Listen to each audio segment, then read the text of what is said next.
Os traemos de nuevo a la prueba del sociograma en esta ocasión para ver cómo haríamos una interpretación de resultados. En primer lugar, queremos enmarcar esta prueba. Esta prueba nace de las conclusiones que la OCDE en 2005 llevó a cabo en el proyecto de SECO. El objetivo de este proyecto era poder clasificar las competencias necesarias que nos preparasen para hacer frente a los desafíos de un mundo globalizado. Entre ellas destacaron, entre las más importantes, la capacidad para interactuar en grupos heterogéneos, como es un aula. Esto implica la capacidad para relacionarse, para cooperar, para trabajar en equipo y para resolver conflictos. A todas estas capacidades son las que llamamos competencias socioemocionales y son las que vamos a evaluar en esa primera parte de la prueba llamada emociograma. Podemos concluir, con ayuda de los estudios más recientes, que las competencias socioemocionales suponen la base del aprendizaje. Si las fases del aprendizaje son la captación de la información, posteriormente comprendemos esa información, a continuación la retenemos y después somos capaces de aplicarla, estos 4 pasos, vemos que interviene tanto en la fase de comprensión, pero fundamentalmente en la fase de retención, el hipocampo. El hipocampo es una estructura neurológica que forma parte del sistema límbico. El sistema límbico forma parte, a su vez, del sistema emocional. No vamos a ser capaces de retener, de aprender, de memorizar nuevos conceptos, nuevas ideas, si nuestras emociones, si esas competencias socioemocionales no se abordan y se tratan como deberían. Por ello debemos de prestar especial atención a el análisis y también a la colaboración dentro del aula sobre estas competencias. Bien, como sabéis, esta prueba contiene otra parte que llamamos el sociograma, más conocido como el análisis sociométrico, que tiene unas funciones clave en el ejercicio de docencia. Por una parte, esta prueba nos permite describir la estructura interna del propio grupo, cómo se organiza, cómo se cohesiona, la integración de los alumnos dentro de este grupo. Nos va a ayudar a conocer los líderes y grupos más pequeños. Va a permitirnos identificar los valores y las actitudes que están más aceptadas dentro del grupo, conociendo cuáles son los más elegidos. Permite al docente actuar en beneficio de la integración del aula y también le va a permitir observar las variaciones dentro del grupo, pudiendo evaluar y repetir esta prueba en varias ocasiones a lo largo del curso. Y también, por último, le va a permitir reconocer a esos líderes, a las personas más influyentes dentro del grupo, que pueden ser clave para el tutor en determinadas actuaciones que se propongan. Bien, para iniciar esta interpretación de resultados, lo primero que vamos a hacer, como hacemos en todas las pruebas, es acudir al dashboard de resultados. Sin embargo, en esta ocasión vamos a irnos a un grupo que haya realizado más pruebas, este grupo A, clon, y la columna que nos interesa en primer lugar es SI. Si venimos aquí, sinceridad emocional, y aquí, poniendo el ratón encima, también lo podéis ver. Este test contaba con 8 preguntas que nos permiten discriminar la deseabilidad social o el grado de sinceridad.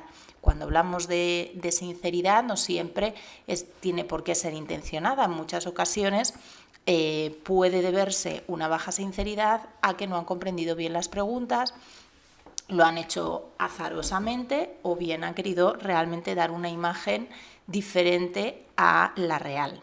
Bien, aquí lo que nos interesa es ver los alumnos con más baja sinceridad. En este caso sería Diego Romero,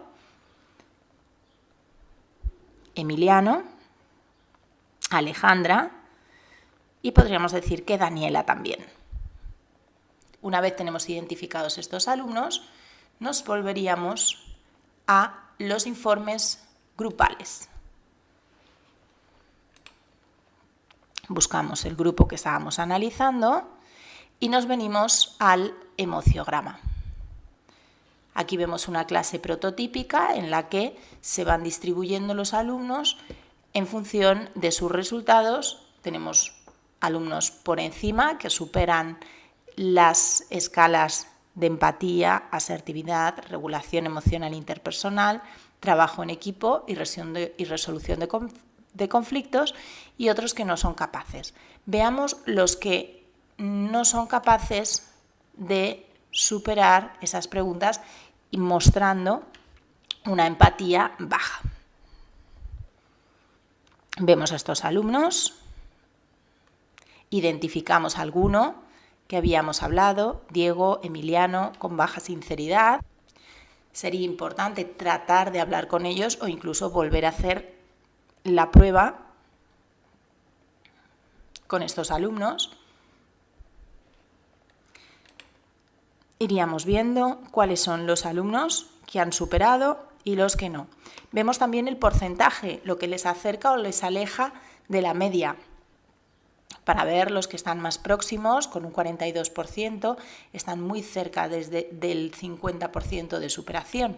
Si nos vamos a los que han superado, igualmente no es lo mismo el alumno con 89,5% en asertividad que el que está en el límite con un 52,6%.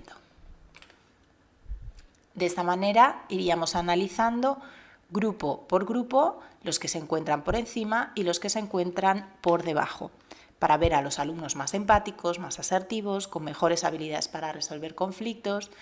Todas estas preguntas son siempre enfocadas a situaciones de aula, de colegio. Bien, el siguiente punto es el nivel de integración de los alumnos. Es habitual que aparezcan pirámides, estas formas de pirámides invertidas, desde los alumnos más integrados a los menos integrados. Solemos encontrarnos cuando esta prueba se aplica en colegios con una trayectoria aplicando metodologías activas de trabajos colaborativos, cooperativos, que los resultados son sustancialmente mejores en cuanto a la integración. Los alumnos se conocen más, han interactuado mucho más y es más difícil que queden alumnos desintegrados, como ocurre en este caso. Todos los alumnos que se encuentren por debajo de ese 50% de integración deberíamos empezar a prestarles cierta atención, y los que se encuentran muy por debajo, entonces ahí ya tenemos que hacer una intervención directa. Muy probablemente habrá que hacer una intervención individual, pero también a nivel grupal. Bien, aquí sería importante ver y recordar o anotarnos cuáles son los alumnos más elegidos y los alumnos menos elegidos. Esto nos servirá para intervenciones dentro del aula, detectar necesidades, intervenir, cómo intervenir a la hora de hacer grupos, así como para seleccionar qué alumnos claves nos pueden ayudar en la intervención. Es fundamental también conocer el grado de cohesión. Si el grupo está muy cohesionado y encontramos alumnos muy desintegrados, va a ser más difícil integrarlos que cuando el grupo no está tan cohesionado, cuando no hay tanto sentimiento de pertenencia, porque ya ese alumno no estaría tan alejado del resto del grupo. Lo habitual es encontrarnos puntuaciones medias, pero como os decíamos antes, igual que vemos aquí reflejado el uso de metodologías activas, lo vemos aquí. Empieza a tornar una cohesión más alta cuanto más se conocen los alumnos y más han trabajado en distintas situaciones a través de las metodologías activas que os comentábamos. Hasta aquí tendríamos la parte del emociograma, la integración y el grado de cohesión. Vayamos a ver las relaciones entre los compañeros. Vamos al sociograma grafo. Al viajar desde aquí el grupo no se modifica y podemos seguir viendo el mismo grupo que habíamos seleccionado. Y aquí vemos esta planilla, cómo se distribuyen los alumnos del más seleccionado, del más elegido, del más influyente, al menos, que no siempre coincide con el más rechazado, como podéis ver. Y aquí igualmente. En el gráfico de rechazos tenemos, siguiendo la dirección de las agujas del reloj, tenemos del alumno más rechazado al menos rechazado. Si pinchamos sobre ellos, veamos Juan Torres, podemos ver en qué 12 compañeros Juan influye. Vemos que influye en José, en Diego, en David, Sofía, todos estos alumnos aquí, y podemos ver en base a qué criterio intelectual, afectivo o de ocio. Cuando encontramos que se repite en los 3 escenarios, en los 3 criterios, entonces estamos hablando de un rechazo muy activo. Sería interesante ver si es recíproco. Parece que no llega a ser recíproco porque él no le está eligiendo. Y así iríamos haciendo sucesivamente, tanto sobre las influencias como sobre los rechazos. Esta misma información la podemos ver de otra forma en el sociograma grafo. Le tenemos que dejar unos segundos para que se resitúe de una manera que podamos ver el mayor número de nombres y trataríamos de ver. Nos acordamos que Sofía Castro era una de las alumnas más rechazadas. Pinchamos sobre ella, ya conocemos la nomenclatura, cuanto más grande y rojo es más rechazado, y lo mismo ocurre con el verde en positivo, con las influencias. Vemos a Sofía, podemos quitar las influencias, que en este caso parece que era solamente de Sofía hacia Emiliano.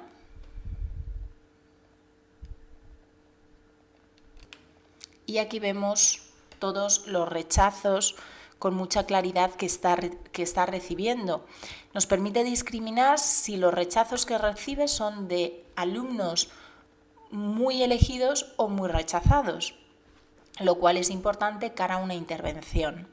Y aquí podemos ver los motivos y los nombres de manera muy detallada. Sería interesante ver a Sofía, que le rechaza Jimena, ver quiénes rechazan a Jimena. Sofía no rechaza a Jimena. Sin embargo, Jimena es muy rechazada mayoritariamente por alumnos bien reconocidos y bastante elegidos, con círculos verdes significativos. Y Jimena escoge a Mariana, una alumna muy rechazada. Veamos Mariana por quién es rechazada. Mariana sigue siendo rechazada por muchos alumnos bien considerados dentro del grupo, muy elegidos. Sin embargo, parece que es rechazada también por, veamos si es Sofía.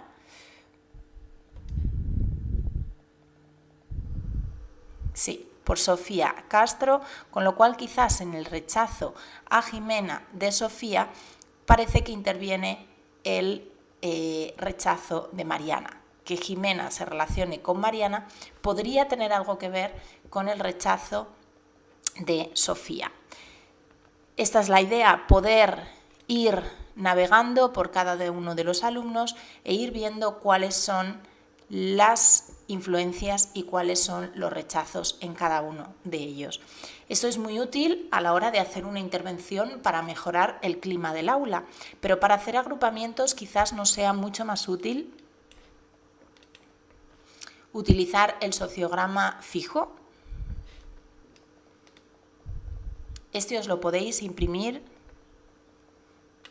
y nos permite ver desde el alumno situado como el más influyente y la leyenda y explicación de por qué es el más influyente, porque influye en todos estos alumnos, y en cuanto a qué criterios, cuáles le rechazan, cuáles le influyen y a cuáles rechaza. Hasta el alumno menos elegido. Para hacer agrupamientos, tanto formales, trabajos de grupo, como informales, excursiones, salidas, recreos. Nos da muchísima información y nos puede ayudar